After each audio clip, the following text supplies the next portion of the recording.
Hey guys, Skellington80 here. Welcome back to another day of Stalker, our Halloween series for this year. And, well, I've got Coco right at my feet, purring away, so today's episode is extra spooky because of that. He's such a good boy, oh yes he is. Alright. So without further ado, let's get started. Meanwhile, Red Riding Hood... I don't know why they phrased it like that, but whatever. What are little boys made of? Snips and snails and puppy dogs' tails. That's what little boys are made of. What are little girls made of? Brains and whales and people's entrails. That's what little girls are made of. That was a bit lackluster, but oh well. And now, the moment you've all been waiting for, or at least I've been waiting for, Chapter 6, Jack the Beanstalker. When Jack finally found his stepmother, she smelled like fire and exhaustion. They met on the edge of a town. In the distance, smoke curled lazily from the ruins of the castle. His stepmother held a gleaming red apple. "Can I have that?" Jack asked. "No," she slapped his hand away. "I thought you were with Jill and her family." "Didn't work out," Jack muttered. He was still bitter about being pushed into a well, which is a perfectly reasonable reaction to being pushed into a well. "Did you find a job in a castle, then?" "Didn't work out." This time, Jack had the decency to blush because that one had been entirely his fault. Think of how much trouble could have been avoided if Jack had been willing to eat vegetables. Then he would have known that P, P-E-A, and P, P-E-E are two different things. Two very different things. Peas aren't really so bad, unless you stick them up your nose as a joke to make your parents laugh, and then one gets stuck and you have to go to the doctor. Excuse me. And have it removed with a long, terrifying tool, and you can't eat peas for years afterwards because you were traumatized. I'm not speaking from personal experience or anything. Seriously, don't stick peas up your nose. Okay, let's get back to Jack. "Can't I come live with you again?" Jack asked. His stepmother pursed her lips. That doesn't mean she turned her lips into a purse, though that would be very impressive. It means she pushed them tightly together in a sign that Jack was not going to get what he hoped for. "Sweetheart, I'm sorry. I have too many other things going on right now. I still haven't heard back from that idiot huntsman. Remember, the one who was supposed to deal with vampire Snow White?" She looked with worry at the apple, then tucked it into her cloak. "Cinderella and her husband are liable to burn down the whole kingdom. I haven't seen Rapunzel in weeks, and I think her fair heir, the big hairy snake, might have eaten her." Jack didn't understand how anyone could be eaten by their own fair hair. "We should introduce him to the prince so they can teach each other some spelling." But his stepmother was still talking, "And that's to say nothing of all the stepsisters I'm in charge of." "No, Jack, what you need is another job." Jack didn't think this was fair. He wasn't very old, but back then they didn't have any nice child labor laws. So if you said, "But I'm a kid," they'd agree that was a very useful thing to be. They'd send you up a chimney or down a mine, like a pea in a nose. "Here," his stepmother said, handing him the reins to a cow. Did I mention she had a cow with her? I must have forgotten that in my distraction over remembering that horrible tool the doctor had used to get that pea out.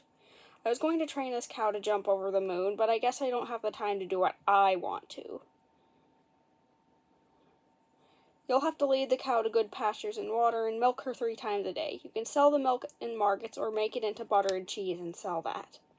Jack wrinkled his nose. The cow didn't smell very good, but it did smell very well, which meant it was yet another female that wouldn't marry the pig pen cleaner. Poor guy. And all that leading the cow around, milking her and making butter seemed like an awful lot of work. Isn't there something else I can do instead? Can I sell the cow for quick cash? You've got to stop thinking short term, Jack. That cow will provide a solid living, which is worth more than a one-time bag full of coins. She sighed regretfully and looked up at the moon, barely visible in the blue sky. "Next time," she whispered. "Then all I need is a cat and a fiddle." "What?" Jack asked. "Nothing. You should get to work." Kicking moodily at the dirt, Jack tugged on the reins. And tugged. And tugged. It turns out cows are very large and also not super fun fond of being dragged around by grouchy little boys. I can't really blame her for that. Finally, mooing reproachfully, the cow followed him. Jack took a path through the forest, looking for a promising meadow, but he didn't see anything that looked comfortable enough to nap in. He was about to turn around and head back to civilization when he stopped in amazement. Rising up from the ground in an impassable wall was a tangle of vines. The wall stretched as far as he could see in either direction, and there was almost no way in or a way through it. Or no, there was no way around it and no way through it. Sorry, read that wrong. Well, almost no way through it. Light shone from a narrow gap. Behind it, he could see a man kneeling on the ground. He was dressed like a gardener, which is less interesting than being dressed like a garden, but also less likely to have thorns in your underpants. That was written weird. Underplants? This is why no one dresses like a garden. I don't know, that sentence was written weird. Hey, Jack said. The man looked up, startled. What are you doing here? What is this doing here? Jack pointed at the plant wall. The gardener leaned back, wiping sweat from his forehead. Left over from an enchanted castle. Our princess spotted and hired me. Your kingdom is grounded. Where what? She put you all in time out. Jack frowned until he remembered that horrible princess, the last one that had visited the castle. He supposed this was, in a way, his fault. If he had only known that the queen meant a pea, as in the vegetable, rather than a pea, as in, well, you know. The gardener was leaning through the hole. That's a very nice cow you have. It looks like she smells great. Do you mean she smells good or she smells well? It's a very confusing distinction. The man did not specify, and just continued. I've been looking for a cow. I want to get out of the magic plant wall business, become a sculptor instead. How would a cow help with that? I want to be a butter sculptor. People will come from far and wide to see the wonders I could make out of creamy white butter. I'll be the most famous butter sculptor in the world. There probably isn't a lot of competition for that title, Jack said, trying not to laugh. But he was wrong. The art of butter sculpting has a long and illustrious history. Most of the famous sculptures you know are actually stone replicas of far more amazing butter sculptures. Even the Leaning Tower of Pisa was modeled after a glorious butter tower. That's why it's leaning. The butter had started melting because butter isn't known for its structural integrity. But the architect who was copying the sculpture didn't realize it wasn't supposed to be that way. This gardener would go on to streak second-place finishes in local butter sculpting contests. The cow, on the other hand, would be renowned among all her kind for her excellent sense of smell. Cows know the difference between smelling good and smelling well, and they appreciate it. Can I buy the cow? The gardener asked. Jack remembered what his stepmother had said. It's worth more than a bag of coins. Of course it is. I would never give you money for the cow. I have these instead. He stuck his hand through the hole in the vines, holding out 3 small beans.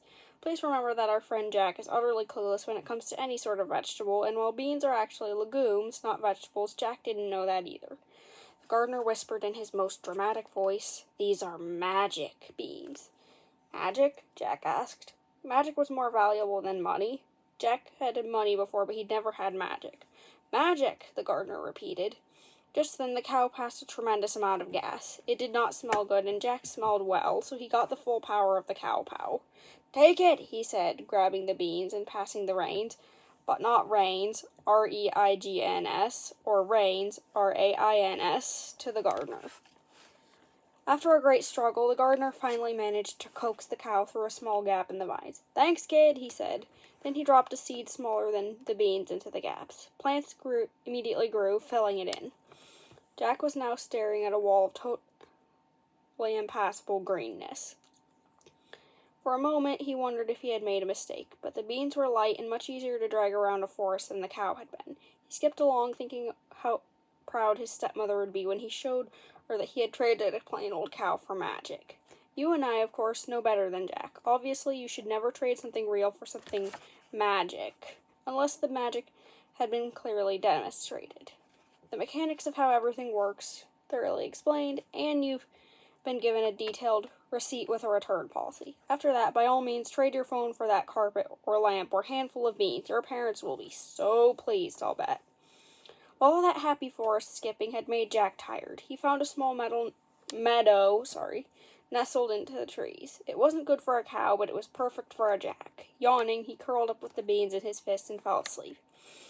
Here are 2 things you need to know about Jack's sleeping habits. 1, he's a drooler. An epic drooler. You could wring out his pillowcase in the morning and fill several buckets with his spit. Why you would want buckets of spit, I don't know, but I'm not here to judge your hobbies. At least you don't light things on fire. I mean, hopefully you don't light things on fire.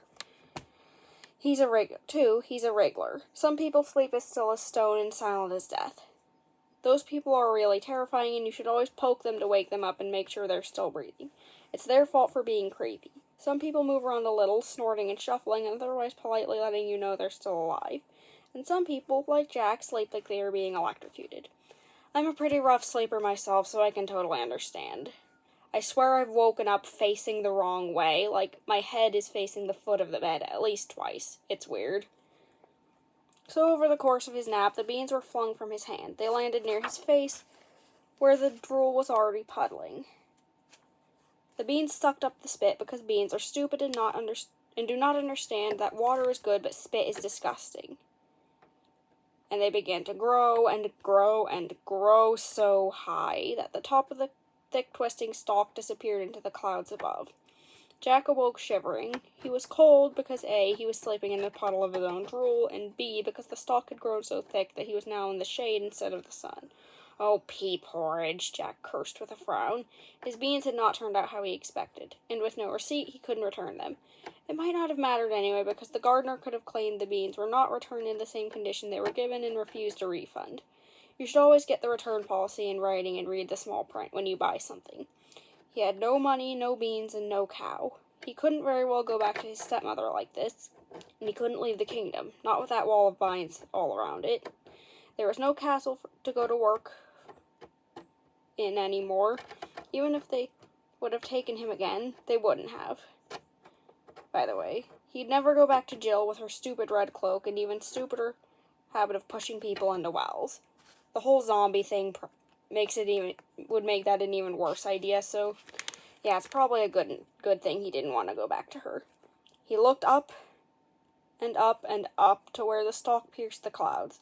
He had always wondered what it would be like to sleep on a cloud. He imagined it would be light and fluffy, warm and wonderful. Jack could never pass up an opportunity for a nap, even when he had just woken up from one, so he began to climb.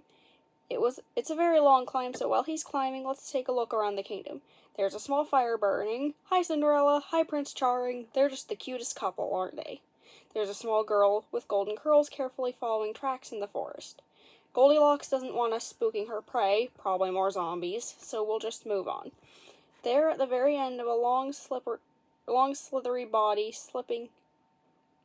there, the tail end of a very long, slithery body slipping into some undergrowth. Hang on, that's a hard sentence to read. There, the tail end of a long, slithery body slipping into some undergrowth. Let's not stay here. There, a ragged red hood over ragged red eyes. Brains? Red Riding Hood says, looking up at us. Moving right along again, much faster now. There, a big bag that was supposed to be left in the middle of a sunny meadow. What is it doing in the depths of the darkest part of the forest? And why is the huntsman sleeping so quietly and still, with 2 red marks on the side of his neck? Maybe I should... Oh, look! Jack made it to the top. The clouds stretched out all around him. Jack took a deep breath, then jumped from the stalk out towards the clouds. He laughed, bouncing up and down. The clouds were springy beneath him, like walking on a giant trampoline made of cotton candy. Jack bent down and scooped up a handful of the cloud, licking it. It even tasted like cotton candy. I guess no one ever told Jack that clouds are just cold water vapor. Science ruins everything for us, doesn't it? Science also makes fairy tales very boring, so maybe it's good that this story has a very loose grip on logic. But not knowing science, Jack didn't have to obey its rules. If only it were like that in the real world. He flipped and jumped and bounced across the clouds. I'm so jealous of him. I'd like to pour a big bowl of peas porridge on his head. But he wouldn't stay still enough for us to do that, so, well, we won't. He saw a house nearby. He ran towards it, and then ran some more, and then some more. He realized the house hadn't been close.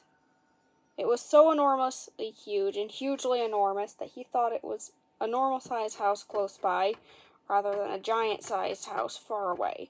By the time Jack got to it, he was exhausted. Cloud bouncing is fun at first, but it's actually an even more strenuous workout than all those tower stairs. If Jack had any sense, he would have created an exercise program of cloud bouncing and been set for life. But then again, Jack wasn't good at thinking long term. All he could think about was finding something to eat and finding somewhere to take a nap. I have to agree with Jack for once. Those are my top priorities at any given time. He tried the door, but the handle was several jacks high, and he was the only Jack there. Looking around, he found a giant-sized mouse hole in the foundation. But a giant-sized mouse hole, also doubles as a normal-sized boy hole, so he crawled into it. Halfway through the long dark hole, Jack had a horrible thought. If the house was giant-sized and the mice were giant-sized, what size would the spiders be? With a scream, I don't know if it was him screaming or you, but I don't blame anyone, he threw himself out of the hole and into a kitchen. The fireplace the fireplace alone was bigger than any house Jack had lived in, and since Cinderella and Prince Charming would have cried out with joy at seeing it. The table was 2 stories high, and a broom the size of a sequoia tree leaned in the corner. Jack was off to explore. Maybe that isn't wise, Jack, because gigantic houses with gigantic furniture and gigantic brooms and gigantic knives hanging on the wall don't simply appear. They exist because someone or something has need of such giganticness. But Jack, as always, ignored me. He tried climbing up the table leg to see if there was any food up there, but he couldn't manage it. Far across the floor, such a great distance away he had to squint, he saw some jars and burlap bags. His stomach rumbled the whole 5 minutes it took to walk there. The jars were too large to open, but he managed to tear a hole in one of the bags. Round things bigger than his head tumbled out. He was buried in an avalanche of green. By the time he worked himself free, he was covered in peas, but at least he was covered in pea, and now he knew the difference between them. The first thing he did was try to stick one of the peas up his nose. How many times do I have to tell you what a terrible idea that is? Fortunately, because the pea was as big as his head, this was impossible. He nibbled on it for a bit, but the dried peas weren't very yummy, so he went from bag to bag, cutting them open and nibbling whatever fell out. Mostly huge vegetables, none of which he liked. One bag was filled with breadcrumbs. He normally loved bread, but this loaf was weirdly dry and tasted like a cemetery smells. Oh boy, I think I know why. If you've read Jack and the Beanstalk before, you definitely know why. He didn't eat much of it. Another bag had sugar crystals as big as his hands. He looked one sitting against the bag and putting his dirty shoes up, I don't know. Let's take a moment to make a list of the ways in which Jack is not being a good house guest. 1, he didn't wipe his feet or take off his shoes before coming in. 2, he didn't bring a gift for his host. 3, he showed up without any advance notice or even being invited. 4, he didn't know there were 3 meanings for the word stalk. One was a type of plant that grew out of the ground and, in some magical cases, straight up into the sky. The second was to harass someone and trespass on their property, causing damage both physical and psychological. Jack really should have known this definition, since that was basically what he was doing. The third was to pursue and stealthily hunt prey. Jack will become He will become very definition. Yeah, definitely. Jack will become very familiar with this part of the definition by the end of the book. Or, yeah, I don't know. End of the chapter, end of the book, whichever.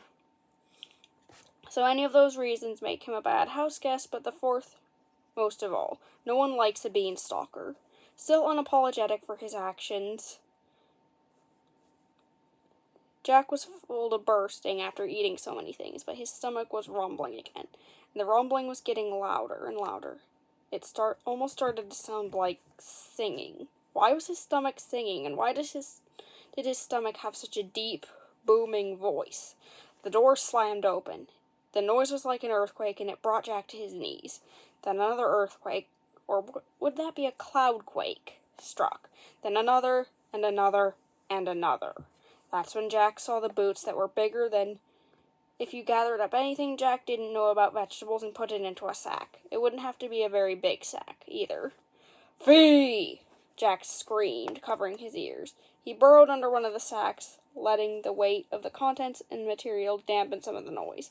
See, Jack, you should never break into strangers' homes.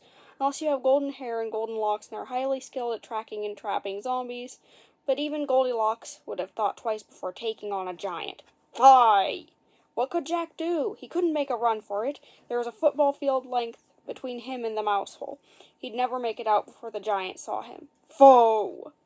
If only he had kept the cow. He missed that stupid, gassy cow. He would do anything to have her back. He would milk her, feed her, and maybe make butter sculptures of her. He would find her the best pastures. Maybe someday they would settle down and start a family. Not together, of course, because while the cow was attractive for a cow, she wasn't Jack's type. But they could find someone of their own species to marry, and his kids and her calves would grow up together, best friends, but probably equally smelly. Now he didn't have a cow and probably didn't have a future either. Fum! Jack trembled. The items in the bag were hard, digging into his back. He wriggled around, pulling one out. It was a gold coin as big as his head. With this much gold, he could buy his cow back. He could buy all the cows in the world. He would be the Grand Cowmaster, owner of all the cows, and he would never take them for granted again. Or he could buy cooler things than cows. That's probably what he'd do, if he ever got out of here alive. Gee, this giant started to talk slow. Jack had had enough time to calm down now. He wasn't even panicked anymore. It was really uncomfortable, smashed here under all this gold. He wished the giant would finish whatever he was saying and then leave. Smell! Was the giant saying, I smell? Jack sniffed the air. Yeah, that was accurate. Jack wriggled around until he was more comfortable. Yawning, he closed his eyes. He napped through the rest of what the giant was calling, the rumbles almost comforting, like a big, terrifying massage. The blood of an Englishman! Jack woke up, stretching, trying to work some of the kinks out of his neck. Sleeping under a huge stack of gold wasn't the worst place he had ever taken a nap, but it wasn't the best. He tried to wriggle out, but oh great, the giant wasn't done yet. Jack banged his head against the gold coin in frustration. Jack couldn't take much more of this. Not only was it like having a thunderstorm in his head, it was also taking way too long. Sick name could be said for my videos, but whatever. Jack was bored, and he really, really had to pee. There were no mattresses around either, or a toilet. He sometimes used toilets too. Alive! Jack, honestly, you got yourself into this mess. It serves you right to have to sit here and listen to this for the next several hours. I don't feel sorry for you. Or, fine, no, I can't stand it either. Run for it, Jack. Certain he was about to be squashed like a pea, Jack darted out from under the sack. He raced under the table, and a giant hand swooped down in slow motion. The wind from it knocked Jack flat on his back, but he scrambled away from the fingers, each as big as he was, just in time. He could see the mouse hole now, but the giant was dragging the table away. He wouldn't have any cover then. The sound of the table scraping against the floor was terrible, and Jack ran as fast as he could. Dead! He didn't need to worry too much. What the giant had in size, he lacked in speed. A foot slammed down where Jack had been seconds before, easily missing him. Jack darted to one side and then the other. Every boot smashed like an earthquake, every hand grab a hurricane. Jack was buffeted to and fro, but he was getting closer and closer to his escape. Jack screeched to a halt. The giant crouched down in front of the wall, blocking Jack's escape. The giant put his face against the floor and fixed one eyeball on Jack. It was half as tall as Jack and far rounder, which was good. It would have been weird to have an eyeball that was person-shaped. That would have been less of an eyeball and more of an eye cylinder. Grind! Jack had no other way to get out. The door was closed, the windows were 2 stories up, and all Jack had was the huge golden coin still clutched against his chest. Jack debated his options. He needed this coin, but he needed to stay alive more than that. The giant's hand was coming down from above. Bones! Arrgh! Jack shouted, throwing the coin like a frisbee. It cut through the air, smashing against the giant's eye. The giant blinked, flinching away. Jack darted through the new opening. He was in the mouse hole, and he was therefore safe. 2! A rush of wind pushed at his back. He He tumbled through the mouse hole, not even pausing to imagine the giant spiders this time. I won't either, or else I won't be able to sleep tonight. The giant had his mouth through the hole and was still shouting. Make! Jack somersaulted out of the hole. He hit the clouds running. In the distance was his beanstalk, his way home. My! At the beanstalk, gasping for breath, Jack paused. He had waited this long to get the whole message. He would hate to go down without hearing the end of it. The giant would grind his bones to make what, though? Or what would the giant grind his bones to make? Sorry, read that wrong. Bread! Bread? Jack said, flinging his arms up. You'll grind my bones to make bread? That's disgusting! Who would ever want to eat bread made out of bones? It would taste like... Jack put his hand over his mouth, horrified. He knew exactly what it would taste like because he had eaten some. Oh dear, look the other way, please. You don't want to watch this next part. Jack threw up all over the fluffy white clouds as you wisely looked across the horizon. There were a lot of houses up here, not just one. It looked like a whole cloud land full of giants. You better get going, Jack. I know, he muttered, his stomach sore and empty now. He had a long climb down ahead of him. Sorry, read that wrong. He had no gold, no cow, and didn't even have any magic beans anymore. And that, my friends, is why you always ask for a receipt, and why you don't break into giants' homes or eat food that doesn't have an ingredient label, but mostly the first one. Okay, we are done for today. I hope you enjoyed that chapter, because I sure did. I don't know, partially because I am biased towards that story, because it's my favorite fairy tale, but whatever. So with that being said, have a happy Halloween, like, comment, subscribe, and all that jazz, and I will see you tomorrow. Bye!